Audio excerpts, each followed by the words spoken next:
ನಮ್ಮ ಸಂಸ್ಕೃತಿ, ನಮ್ಮ ಶಕ್ತಿ, ನಮ್ಮ ಪರಂಪರೆ, ನಮ್ಮ ಹೆಗ್ಗಳಿಕೆ. ವೇದಿಕೆಯಲ್ಲಿ ಉಪಸ್ಥಿತರಿರುವ ಎಲ್ಲರಿಗೂ ನನ್ನ ಭಕ್ತಿಪೂರ್ವಕ ನಮಸ್ಕಾರಗಳು. ನಾನು ಇಂದು ನಿಮ್ಮ ಮುಂದೆ ನಿಂತಿರುವುದು ನನ್ನನ್ನೆಲ್ಲ, ಅಂದರೆ ತುಳುನಾಡು ಮತ್ತು ಇದರ ವಿಶಿಷ್ಟ ಸಂಸ್ಕೃತಿ ಮತ್ತು ಪರಂಪರೆಯ ಬಗ್ಗೆ ಮಾತನಾಡಲು. ನಾನು ಕರ್ನಾಟಕದ ಕರಾವಳಿ ಭಾಗವಾದ ತುಳುನಾಡಿನ ಹೃದಯದಿಂದ, ನಿರ್ದಿಷ್ಟವಾಗಿ ಉಡುಪಿಯ ಧಾರ್ಮಿಕ ಕೇಂದ್ರದಿಂದ ಬಂದವಳು. ನನ್ನ ಸಂಸ್ಕೃತಿಯು ಈ ದೈವ ಭೂಮಿಯ ಸಮಸ್ತ ಮೌಲ್ಯಗಳ ಮಿಶ್ರಣವಾಗಿದೆ.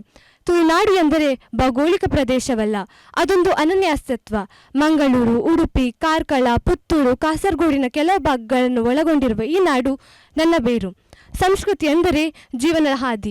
ಇಲ್ಲಿ ನಮ್ಮ ತಾಯಿ ಭಾಷೆ ತುಳು ಕೇವಲ ಸಂವಹನಕ್ಕಾಗಿಲ್ಲ, ಅದು ನಮ್ಮ ಆಳವಾದ ನಂಬಿಕೆಗಳನ್ನು ಹೊರಹಾಕುವ ಹೃದಯ ಭಾಷೆ.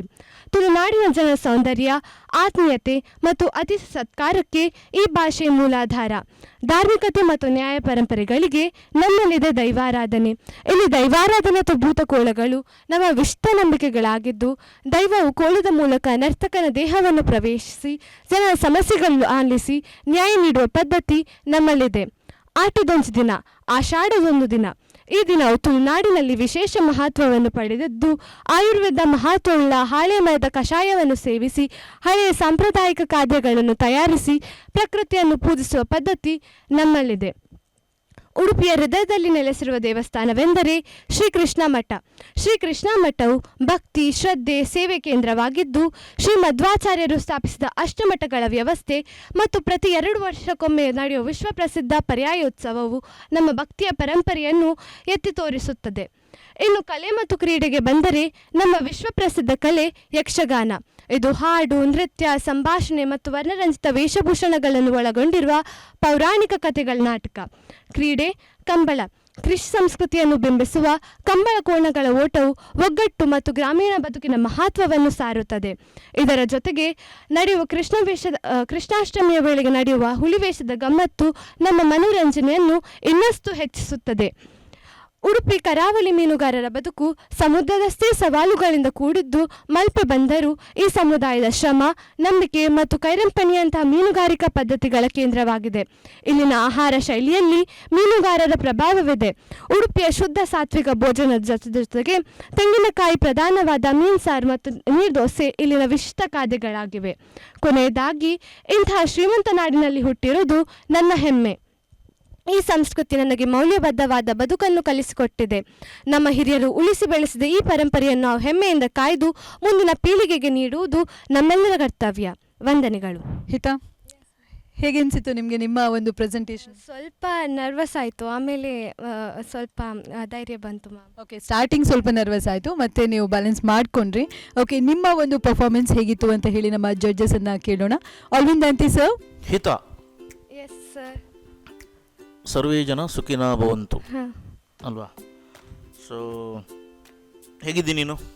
ತುಂಬ ಚೆಂದ ಇದ್ದೇನೆ ಸರ್. ಭಾಷಣ ಬಿಟ್ಟು ಬೇರೆ ಯಾವುದರಲ್ಲಿ ಇಂಟ್ರೆಸ್ಟ್ ಇದೆ ನಿಮಗೆ? ಆರ್ಟ್, ಡ್ರಾಯಿಂಗ್ ತುಂಬ ಇಷ್ಟ. ತುಂಬ ಬೆಳೆಸಿದ್ದೀರಾ ನೀವು? ಯಾ ಸರ್.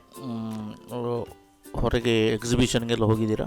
ಎಕ್ಸಿಬಿಷನ್ ಅಂತ ಅಲ್ಲ, ಡ್ರಾಯಿಂಗ್ ಕಾಂಪಿಟೇಷನಲ್ಲಿ ಪಾರ್ಟಿಸಿಪೇಟ್ ಎಲ್ಲ ಮಾಡಿದ್ದೇನೆ.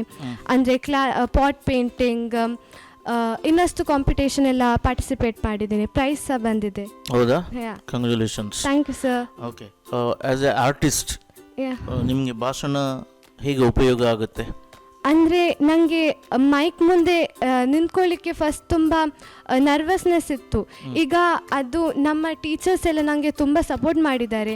ಅಂದರೆ ನ್ಯೂಸ್ ರೀಡಿಂಗ್ ಇರಬೇಕು. ನಮ್ಮ ಸ್ಕೂಲಲ್ಲಿ ಅದೊಂದು ಅಸೆಂಬ್ಲಿ ಅಂತ ಇರ್ತದೆ, ಅದರಲ್ಲಿ prayer, news, thought, new word ಎಲ್ಲ ಒಂದು ದಿನಕ್ಕೆ ನಮ್ಮ ಕ್ಲಾಸಿನ ಗೊತ್ತಾಯ್ತು ಹಾಗೆ ಹೀಗೆ ಅದರಲ್ಲಿ ತುಂಬ ಆಪರ್ಚುನಿಟೀಸ್ ಎಲ್ಲ ಸಿಕ್ಕಿ ಈಗ ಸ್ವಲ್ಪ ಧೈರ್ಯ ಬಂದಿದೆ. ಸ್ಟೇಜ್ ಫಿಯರ್ ಎಲ್ಲ ಸ್ವಲ್ಪ ಕಡಿಮೆ ಆಗಿದೆ. ಸ್ವಲ್ಪ ಕಡಿಮೆ ಆಗಿದೆ, ತುಂಬ ಕಡಿಮೆ ಆಗಿದೆ? ಓಕೆ, ಗೊತ್ತಾಗೋದಿಲ್ಲ. ಅಂದರೆ ಈಗ ಅಷ್ಟು ಆಗಲಿಲ್ಲ. ಏನು ಹೇಳ್ತಾರೆ ಅಮ್ಮ? ಅಮ್ಮ ತುಂಬ ಖುಷಿಯಾದರು ಸೆಲೆಕ್ಷನ್ ಎಲ್ಲ ಕೇಳಿ. ಎನ್ನ ಪೊಣ್ಣು ದುಮ್ಮಲಕ್ಕ ಇಜ್ಜೋಲು ಇತ್ತೊಂದು ಎದುರು ಬೈದೋಲು ಹೇಗೆ ಹೇಳಿದಾರ?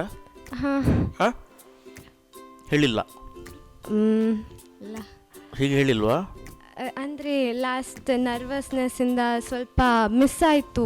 ಈಗ ಅಷ್ಟೆಲ್ಲ ಇರಲಿಲ್ಲ ಸರ್. ಓಕೆ, ಸೊ ನಿಂದು ಸಂಸ್ಕೃತಿ ಅಂತ ಹೇಳಿದ್ರೆ ಈಗ ಕರಾವಳಿಯ ಪರಿಚಯ, Yeah. ಕರಾವಳಿಯ ಪರಿಚಯ ಮಾಡೋದಾದರೆ ಹೇಗೆ ಮಾಡೋದು, ಅದು ಟೂರಿಸಮ್ ಲಿಟ್ರೇಚರ್ ಅಂತ ಹೇಳ್ತಾರೆ. ಅಂದರೆ ಏನು, ಆ ಒಂದು ಕ್ಷೇತ್ರದ ಪ್ರಯಾಣ ಮಾಡಿ ಅದರ ಬಗ್ಗೆ ಹೇಳುವಂಥದ್ದು. ಸೊ ಕಂಟೆಂಟ್ ಆ ರೀತಿಯಲ್ಲಿ ಹೋಗಿದೆ. ಈ ಭಾಗದವಳಾಗಿದ್ದು ನೀನು, ನನ್ನ ಸಂಸ್ಕೃತಿ ಹೀಗೆ ಅಥವಾ ನನ್ನ ಜಿಲ್ಲೆಯ ಸಂಸ್ಕೃತಿ ಹೀಗೆ ಅಂತ ಹೇಳಿದರೆ ಅದು ಇನ್ನೂ ಕನೆಕ್ಟ್ ಆಗ್ತಿತ್ತು, ಇನ್ನೂ ಚೆಂದ ಆಗ್ತಿತ್ತು. ಆದರೆ ಯಾರು ಪ್ರಿಪೇರ್ ಮಾಡಿ ಕೊಟ್ಟಿದ್ದಾರೆ ನೋಡಿ, ಅವರು ತೆಗೆದುಕೊಂಡ ರೀತಿ ಆ ರೀತಿಯಲ್ಲಿದೆ. ಸೊ ವೆನೆವರ್ ಅದರ ಡಿಫ್ರೆಂಟ್ ಆ್ಯಂಗಲ್ಸ್ಗಳನ್ನು ನೋಡಬೇಕು. ಒಂದು ವಿಚಾರ ಕೊಟ್ಟರೆ ಡಿಫ್ರೆಂಟ್ ಆ್ಯಂಗಲ್ಸ್ಗಳನ್ನು ನೋಡಬೇಕು. ಒಂದೇ ಆ್ಯಂಗಲ್ನಲ್ಲಿ ಹೋಗಿದೆ. ಡಿಫ್ರೆಂಟ್ ಆ್ಯಂಗಲ್ಸನ್ನು ನೋಡಿದರೆ ಇನ್ನೂ ಬ್ಯೂಟಿಫೈ ಮಾಡ್ಬೋದಿತ್ತು. ಮತ್ತು ಫಸ್ಟಿನಿಂದ ಲಾಸ್ಟ್ವರೆಗೆ ಒಂದೇ ಟೋನ್ ಇದೆ. ಒಂದೇ ಟೋನ್ ಆದರೆ ಮಗು ಮಲಗ್ತದೆ.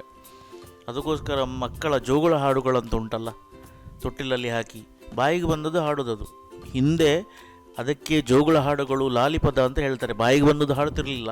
ಆ ಹಾಡುಗಳಿಗೆ ಲಿರಿಕ್ಸ್ ಇತ್ತು, ಲಿರಿಕ್ಸ್ಗಳಿಗೆ ತತ್ವ ಇತ್ತು, ಮೀನಿಂಗ್ ಇತ್ತು. ಈಗ ಒಂದು ರೀತಿಯ ಟೋನ್ ಮಾಡೋದು, ಆ ಮಗು ಬೇಜಾರು ಹಿಡಿದು ಮಲಗ್ತದೆ ಅಲ್ಲಿಯೇ. ಈ ಟೋನ್ ಕೇಳೋದಕ್ಕಿಂತ ಮಲಗೋದು ಒಳ್ಳೆಯದು ಅಂತೇಳಿ. ಸೊ ಟೋನನ್ನು ಸ್ವಲ್ಪ ಮೇಲ್ತ ಮಾಡಿದರೆ one of the beautiful speech ಆಗ್ತಿತ್ತು. ಓಕೆ, ಆ ಪೊಟೆನ್ಷಿಯಲಿಟಿ, ಆ ಕೆಪಬಿಲಿಟಿ ನಿಮ್ಮಲ್ಲಿ ಇದೆ. All the best. Shreyas Kotian sir, ನಿಮ್ಮ ಅಭಿಪ್ರಾಯಗಳಿಗಾಗಿ. ಸರ್ ಆಲ್ಮೋಸ್ಟ್ ಎಲ್ಲ ಕವರ್ ಮಾಡಿದ್ದಾರೆ. ನಿಮ್ಮ ಸ್ಪೀಚಲ್ಲಿ ಸ್ವಲ್ಪ ನ್ಯೂಸ್ ರೀಡಿಂಗ್ ಆಸ್ಪೆಕ್ಟ್ಗಳೇ ಜಾಸ್ತಿ ಉಂಟು. ಅಂದರೆ ಫ್ಯಾಕ್ಚುಯಲ್ ಆಗಿ ಇನ್ಫಾರ್ಮೇಷನ್ ಕೊಡೋದು ಒಂದು, ಅದರ ಜೊತೆಗೆ ಅದೇ ಟೋನಲ್ಲಿ ಸ್ವಲ್ಪ ಹೇಳುವಂಥದ್ದು ಅಂತ. ಅದರಿಂದ ಸ್ವಲ್ಪ ಹೊರಗೆ ಬಂದು ಸ್ಪೀಚ್ ಅಂತ ಹೇಳಿದ್ರೆ ಡಿಫ್ರೆಂಟ್ ಅಲ್ಲ, ಅಲ್ಲಿ ವೇರಿಯೇಷನ್ಸ್ಗಳ ಅವಶ್ಯಕತೆ ಇದೆ. ಸೊ ಸರ್ ಹೇಳಿರುವಂಥ ಅಷ್ಟು ವಿಷಯಗಳನ್ನು ಇನ್ಕ್ಲೂಡ್ ಮಾಡ್ಕೊಳ್ಳಿ. Thank you. ಇನ್ನೂ ಹೆಚ್ಚಿನ ಟೈಮನ್ನು ತೆಗೆದುಕೊಳ್ಳದೆ ನೇರವಾಗಿ ನಮ್ಮ ತೀರ್ಪುಗಾರರ ನಿರ್ಣಯವನ್ನ ನೋಡುವಂತಹ ಸಮಯ. ಸದ್ಯಕ್ಕೆ ವೆಯ್ಟಿಂಗ್ ಲಿಸ್ಟಲ್ಲಿ ಇರ್ತೇವೆ. ಸೊ ಈ ರೌಂಡ್ನ ಎಂಡಲ್ಲಿ ನಿಮಗೆ ರಿಸಲ್ಟ್ ಅಂತ ತಿಳಿಸ್ತೇವೆ. ಸೊ ವೇಟಿಂಗ್ ಲಿಸ್ಟ್ನಲ್ಲಿ ಇಟ್ಟಿದ್ದಾರೆ ನಿಮ್ಮನ್ನು. ಸೊ ಆಲ್ ದಿ ಬೆಸ್ಟ್ ನಿಮಗೆ. ಸೊ ನೆಕ್ಸ್ಟ್ ಸೆಲೆಕ್ಟ್ ಆದರೆ ಇನ್ ಕೇಸ್ ನೀವು ಒಳ್ಳೆ ರೀತಿಯ ಪ್ರಿಪ್ರೇಷನ್ಸನ್ನು ಮಾಡ್ಕೊಂಡು ಬನ್ನಿ ಅಂತ ಹೇಳೋದಕ್ಕೆ ಆಲ್ ದಿ ಬೆಸ್ಟ್.